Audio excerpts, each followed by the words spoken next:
The only argument I've ever heard would be to say that we're not embodied spirits in Hades. So we are just spirits. And how can fire burn a spirit? Well, the problem is none of us have ever experienced fire on a spirit. So we don't know how fire impacts spirits.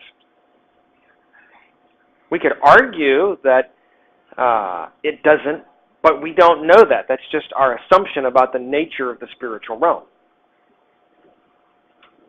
Yes, Alex? About the levels of punishment, it said that intensity is based upon the sinner's knowledge. Does the nature of sin also play a factor in the level of punishment?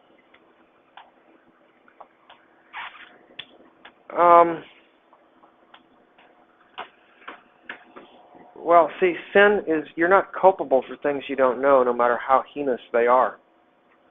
So it doesn't seem to be a function of the nature of the sin itself, but rather of the knowledge of the person committing the sin. So, if, you and I both have the same level of knowledge, and you commit more heinous sins than I do, then you will be punished more because of the more heinous sins that you commit when you knew that you should not do that. But if we don't have the same knowledge, then exactly how that's going to work out, the text seems to say it's based on knowledge, not based on the nature of the act itself.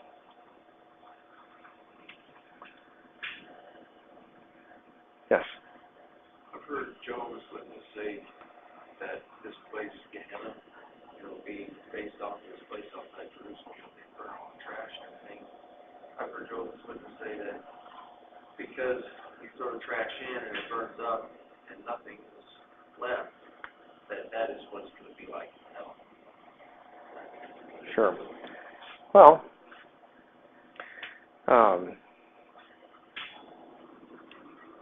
the issue is not, we've got two things going on here. What do we do with metaphors? When we have a metaphor, does every point of comparison between the image and the topic apply? Okay, so, for example, God is light. Does that mean that God is something between a wave and a particle? That we really can't figure out what it is? We say, no, that point of the image doesn't apply to the topic. Okay, so yeah, trash gets thrown into a place that gets burned, the trash gets burned up. Does that apply to the topic?